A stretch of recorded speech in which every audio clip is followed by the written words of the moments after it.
नमस्कार दोस्तों, स्वागत है आप सभी का मेरे YouTube चैनल पर। मेरा नाम है रवि। तो चलिए आज की वीडियो को शुरू करते हैं। और हम यहाँ पर बात कर रहे हैं उत्तराखंड के प्रमुख व्यक्तित्व की। और इस सीरीज़ में आज हम बात करने वाले हैं पंडित गोविंद बल्लभ पंत जी के बारे में बात। तो इनके जीवन से लेके इनकी महत्वपूर्ण उपलब्धियों को हम यहाँ पर देखेंगे, जो हमारे एग्ज़ाम के पॉइंट ऑफ व्यू से इम्पोर्टेंट हो सकता है। हम हर एक चीज़ को यहाँ पर डिस्कस करने वाले हैं। इससे पहले हमने इस सीरीज़ में कालू मेहरा जी के बारे में भी पढ़ा है और सुंदरलाल बहुगुणा जी के बारे में भी पढ़ा है। आप लोगों ने नहीं देखी होगी क्लास तो ज़रूर देख लेना। लिंक आप लोगों को कमेंट बॉक्स में मिल जाएगा और डिस्क्रिप्शन में भी मिल जाएगा, या फिर आप प्लेलिस्ट में जाके देख सकते हैं। तो हम आज बात कर रहे हैं उत्तराखंड के महान व्यक्तित्व पंडित गोविंद बल्लभ पंत जी के बारे में, जो एक भारत रत्न प्राप्त करता भी हैं और साथ ही में उत्तर प्रदेश के पहले मुख्यमंत्री के रूप में भी जाने जाते हैं। तो इनका सफ़र किस प्रकार से रहा है उन सभी को हम यहाँ पर डिटेल में डिस्कस करने वाले हैं। तो सबसे पहले हम यहाँ पर जानकारी ले लेते हैं इनके जन्म से संबंध रखने वाली चीज़ें। और इनका जन्म खूंट ग्राम अल्मोड़ा में हुआ था 10 सितंबर 1887 को। ये बात आप लोगों को ध्यान में रखनी है, एग्जाम में पूछा जाता है। खूंट ग्राम अल्मोड़ा में इनका जन्म होता है। और मनोरथ पंत जी इनके पिताजी का नाम है। और इनके राजनीतिक गुरु आगे चलकर हम देखेंगे जब ये राजनीति में कदम रखते हैं, और इन्होंने अपना गुरु यहाँ पर गोपाल कृष्ण गोखले को स्वीकार किया था। और गोपाल कृष्ण गोखले ये वही व्यक्ति हैं जो हमारे महात्मा गांधी जी के भी क्या हैं, राजनीतिक गुरु माने जाते हैं। तो ये आप लोगों को ध्यान में रखना है। और वकील के रूप में ही इनको जाना जाता है, एक राजनेता के रूप में जाना जाता है, और एक स्वाधीनता संग्राम सेनानी के रूप में भी इनको जाना जाता है। तो हम इनके बारे में आज डिस्कस करने वाले हैं। तो इनका जब बचपन की अगर हम बात करें तो इनके पिताजी का देहांत अल्प आयु में ही हो गया था जब ये छोटे थे।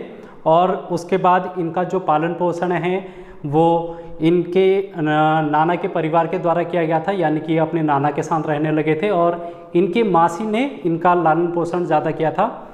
और शुरुआती जो शिक्षा होती है, प्रारंभिक शिक्षा की अगर हम बात करें तो ये अल्मोड़ा से ही इनकी हुई है, कक्षा 10 और 12। और इसके बाद इंटर कॉलेज में जब ये थे अपनी प्रारंभिक शिक्षा ये ग्रहण कर रहे थे, तो 1903 के समय में एक महत्वपूर्ण घटना घटित होती है जो कि हमारे एग्जाम पॉइंट ऑफ व्यू से इम्पोर्टेंट रहेगी। तो 1903 में इन्होंने क्या किया, अल्मोड़ा में हैप्पी क्लब की स्थापना की। हैप्पी क्लब की स्थापना करते हैं ये, और इनके साथ एक और व्यक्ति थे हरगोविंद पंत जी। दोनों ने मिलकर यहाँ पर हैप्पी क्लब की स्थापना की अल्मोड़ा में। कब की? 1903 में।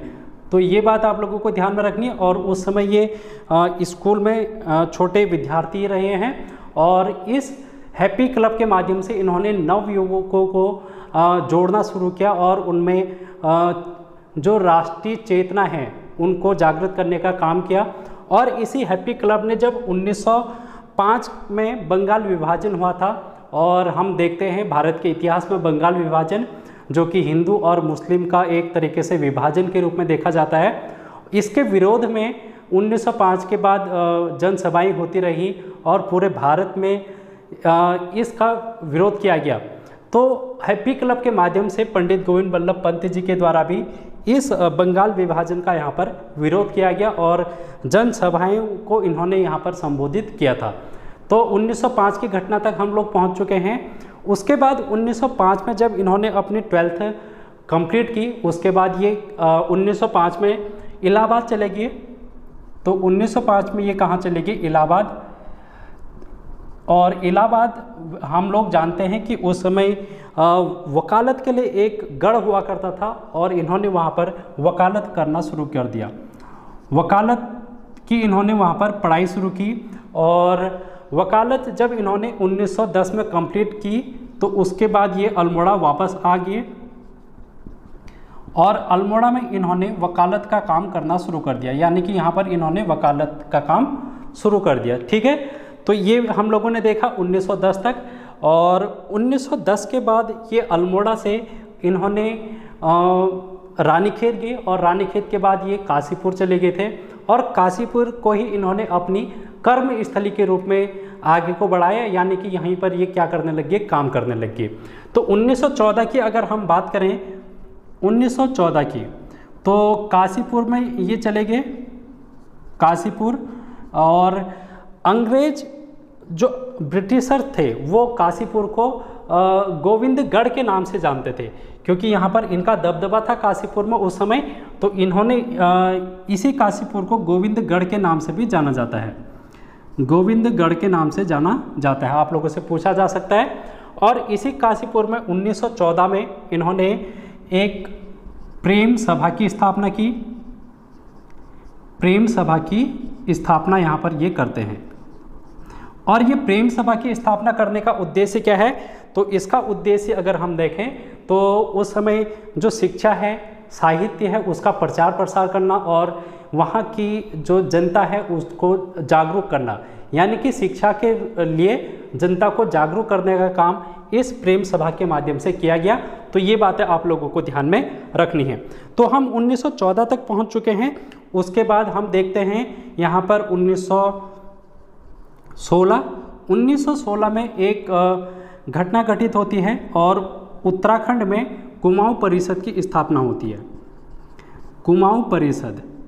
और इस कुमाऊं परिषद के संस्थापक सदस्य के रूप में भी इनको जाना जाता है।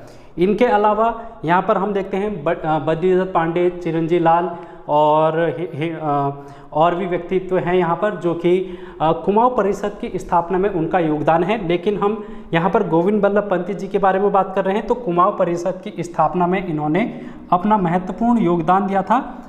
हम इस कुमाऊं परिषद को आगे देखते हैं कि ये एक जो कांग्रेस है, कुमाऊं कांग्रेस है, उत्तराखंड में जो कांग्रेस की स्थापना की गई है वो इन्हीं व्यक्तियों के द्वारा की गई है और यही व्यक्ति कुमाऊं परिषद से भी जुड़े हुए हैं। तो यानी कि देखा जाए उत्तराखंड में कुमाऊं परिषद का इतिहास देखा जाए तो एक तरीके से ये कांग्रेस का ही इतिहास यहाँ पर हम लोगों को देखने को मिलता है, क्योंकि इससे जुड़े हुए जो व्यक्ति थे वो एक ही थे।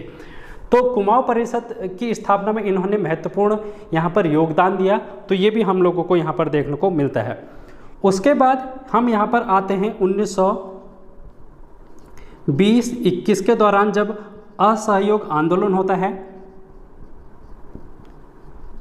असहयोग आंदोलन। तो इस समय गांधी जी के ये संपर्क में आते हैं और यहाँ से जब हम देखते हैं असहयोग आंदोलन, आप लोगों ने पढ़ा होगा भारत के इतिहास में, मैंने आप लोगों को इतिहास में कवर भी किया है। तो उस समय ये गांधी जी के संपर्क में आते हैं और यहीं से इनकी राजनीतिक जीवन की शुरुआत होती है। तो राजनीतिक जीवन की यहाँ पर से इनकी क्या होती है, शुरुआत होती है। तो ये भी आप लोगों को ध्यान में रखना है। इसके बाद 1921 के बाद अगर हम देखें तो हम एक महत्वपूर्ण चीज़ देखते हैं। 1923 में इन्होंने स्वराज पार्टी, जो स्वराज पार्टी थी, इस पार्टी से एक टिकट लिया नैनीताल क्षेत्र से और यहाँ पर ये नैनीताल से यूपी विधान परिषद के सदस्य निर्वाचित हुए, विधान परिषद के सदस्य। तो आप लोगों को ध्यान में रखना है, नैनीताल क्षेत्र से ये यूपी विधान परिषद के सदस्य के रूप में इन्होंने स्वराज पार्टी से अपना वर्चस्व आगे को बढ़ाया। अब यहाँ पर यूपी विधान परिषद बोले या फिर इसको हम यूपी ना कह के संयुक्त प्रांत कहेंगे तो ज़्यादा सही रहेगा, क्योंकि उस समय जो उत्तर प्रदेश है वो एक संयुक्त प्रांत के रूप में जाना गया है। और हम देखते हैं जब भारत आज़ाद हो जाता है उसके बाद उत्तर प्रदेश अस्तित्व में आता है, यानी कि पहले संयुक्त प्रांत था, उसके बाद उत्तर प्रदेश जब भारत आज़ाद हो जाता है तब संयुक्त प्रांत ही उत्तर प्रदेश के रूप में जाना जाता है। तो 1923 में इन्होंने अपना राजनीतिक कदम आगे को बढ़ाया और स्वराज पार्टी से ये आगे को आते हैं सदस्य के रूप में। तो यहाँ तक हम लोगों ने देख लिया 1923 तक। तो आई होप आप लोगों को चीज़ें समझ में आ रही होंगी। उसके बाद अगर हम बात करें 1925 की, तो 1925 में एक घटना घटित होती है, काकोरी ट्रेन। ठीक है, तो काकोरी ट्रेन घटना हम लोगों को यहाँ पर देखने को मिलती है, जिसमें हमारे जो HRA के सदस्य थे, हमने भारत के इतिहास में पढ़ा है HRA के बारे में। तो HRA के सदस्य राम प्रसाद बिस्मिल हो गया, अशफाक उल्लाह खां हो गया, राजेंद्र लहड़ी और चंद्रशेखर आज़ाद, इन लोगों ने क्या किया था, जो 8 डाउन ट्रेन थी उसको लूट लिया था। तो उस केस में इन्होंने, जो पंडित गोविंद बल्लभ पंत जी हैं, इन्होंने इसकी क्या की थी, इस घटना की जो दोषी पाए गए थे उनकी इन्होंने वकालत की, यानी कि यहाँ पर पैरवी की। तो यहाँ पर हम देख सकते हैं इस केस की इन्होंने क्या की, यहाँ पर पैरवी की, लेकिन अंत में उनको फांसी की सज़ा यहाँ पर देखने को मिलती है। हम देखते हैं भारत के इतिहास में। तो ये भी आप लोगों को ध्यान में रखना है, काकोरी ट्रेन का जो केस है उसकी पैरवी उत्तराखंड के महान व्यक्तित्व पंडित गोविंद बल्लभ पंत जी के द्वारा की जाती है। तो 1925 तक की कहानी आप लोगों को पंत जी की यहाँ पर देखने को मिलती है। तो इतना आप लोग नोट डाउन कर लें, आई होप कर लिया होगा। तो मैं इसको रफ कर देता हूँ, इसके बाद हम आगे को बढ़ेंगे। 1925 तक हम पहुँच चुके हैं और फिर आगे को हम यहाँ पर से बढ़ेंगे। आई होप आप लोगों को चीज़ें समझ में आ रही होंगी, और अगर समझ में आ रही हैं तो वीडियो को ज़्यादा से ज़्यादा लोगों तक शेयर करने की कोशिश करना, और अगर आप चैनल पर नए हैं तो चैनल को सब्सक्राइब भी कर लेना। तो 1925 के बाद 1927 की अगर हम बात करें, 1927 की, तो संयुक्त प्रांत कांग्रेस कमेटी के ये क्या बनते हैं, अध्यक्ष बनते हैं कि अध्यक्ष। तो यहाँ तक हम लोगों ने देखा 1927 में ये कांग्रेस कमेटी के अध्यक्ष बनते हैं। और 1927 के बाद जब 1928 की हम बात करते हैं दोस्तों, उस समय साइमन कमीशन भारत आता है, और यहाँ पर जो लाला लाजपत राय हैं उनकी लाठियों से हत्या कर दी जाती है। तो हम लोग देखते हैं, और इन्होंने उस समय साइमन कमीशन के का विरोध किया था। तो ये भी आप लोगों को ध्यान में रखना है। तो ये साइमन कमीशन के भारत आगमन का विरोध भी करते हैं। हम लोग देखते हैं यहाँ पर साइमन कमीशन के बारे में। तो आप लोग ज़रूर कमेंट बॉक्स में बताना कि साइमन कमीशन में जो इसके सदस्य थे वो कितने थे, ठीक है। तो ये आप लोगों को कमेंट बॉक्स में बताना है। उसके बाद 1927 के बाद अगर हम देखें, 28 हम लोगों ने देख लिया।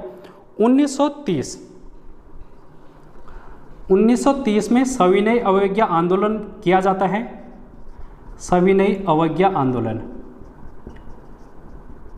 और ये गांधी जी के द्वारा दांडी मार्च के रूप में हमको देखने को मिलता है। 78 अनुयायियों के साथ वो साबरमती से दांडी की यात्रा करते हैं, नमक जो है उसको तोड़ने के लिए, नमक आंदोलन। तो हम लोग यहाँ पर देखते हैं कि 3 उत्तराखंड के व्यक्ति भी थे जो इस आंदोलन में शामिल हुए थे, जिनका अगर हम बात करें ज्योतिराव कांडपाल, भैरव जोशी और एक और व्यक्ति हैं गोरखवीर खड़गवा बहादुर। तो ये 3 व्यक्ति हैं जिन्होंने इस नमक आंदोलन में यानी कि सविनय अवज्ञा आंदोलन में भाग लिया। लेकिन उत्तराखंड की अगर हम बात करें तो उत्तराखंड में इस आंदोलन को, ये जो सविनय अवज्ञा आंदोलन है, इसका प्रसार हमको उत्तराखंड में भी देखने को मिलता है। और पंडित गोविंद बल्लभ पंत जी की नेतृत्व में यहाँ पर जंगलात कानून का विरोध किया जाता है, जंगलात कानून का विरोध। तो हम लोग यहाँ पर देखते हैं, क्योंकि यहाँ पर नमक का उत्पादन तो उत्तराखंड में होता नहीं है, तो इसलिए हम नमक बनाकर तो इसका विरोध नहीं कर सकते थे या इस आंदोलन को आगे को नहीं बढ़ा सकते थे। लेकिन हमने क्या किया, यहाँ पर जंगलात कानून जो उस समय यहाँ पर लागू था उसका हमने विरोध किया पंडित गोविंद बल्लभ पंत जी की नेतृत्व में। तो ये आप लोगों को देखने को मिलता है। और 1931 में फिर इन्होंने भूमि सुधार, ठीक है, तो भूमि सुधार के लिए इन्होंने काम किया और पंत प्रतिवेदन प्रस्तुत किया। क्या प्रस्तुत किया? पंत प्रतिवेदन। तो भूमि सुधार हेतु पंत प्रतिवेदन कब प्रस्तुत किया गया, ये आप लोगों से क्वेश्चन अगर कभी पूछ लिया जाएगा तो 1931 आप लोगों को ध्यान में रखना है। तो 1931 तक की कहानी ये है। उसके बाद हम यहाँ पर देखते हैं 1937 में आम चुनाव होते हैं, ठीक है। तो 1937 में जो आम चुनाव होते हैं उसमें ये संयुक्त प्रांत से हम देखते हैं, जो संयुक्त प्रांत है वो यूपी वाला क्षेत्र, यूपी ही है, उत्तर प्रदेश है। यहाँ पर से ये क्या होते हैं, इलेक्ट होते हैं एज अ चीफ मिनिस्टर, यानी कि मुख्यमंत्री के रूप में यहाँ पर ये चुनाव जीतते हैं। और 1937 से लेकर 1939 तक ये यूपी के क्या रहते हैं, मुख्यमंत्री। तो ये बात आप लोगों को ध्यान में रखनी है। तो संयुक्त प्रांत का हो या फिर यूपी का हो, यूपी के पहले मुख्यमंत्री के रूप में इनको देखा जाता है। और उसके बाद 1939 के बाद की अगर हम बात करें दोस्तों, तो यहाँ पर हम देखेंगे 1946 में ये दोबारा मुख्यमंत्री बनते हैं। 1950 तक, 1946 से 1950 तक ये फिर से मुख्यमंत्री बनते हैं। और अब हम यहाँ पर देख रहे हैं कि हमारा देश आज़ाद हो चुका है और आज़ाद भारत में उत्तर प्रदेश के पहले मुख्यमंत्री के रूप में भी इनको देखा गया है। उसके बाद 1950 से 1954 तक ये फिर से मुख्यमंत्री रहते हैं यूपी के।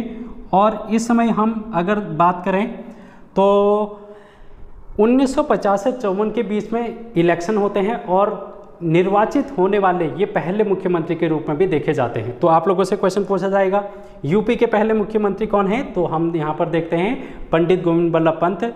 चाहे हम स्वतंत्र भारत से पहले की बात करें या फिर स्वतंत्र भारत की बात करें, तब दोनों में ही इनका नाम आता है पहले मुख्यमंत्री के रूप में। 1954 के बाद 1955 की अगर हम बात करें तो ये फिर इन्होंने गृह मंत्री के रूप में कार्यभार संभाला। जब सरदार वल्लभ भाई पटेल थे वो गृह मंत्री थे, स्वतंत्र भारत के पहले गृह मंत्री के रूप में हम सरदार वल्लभ भाई पटेल को देखते हैं 1955 में।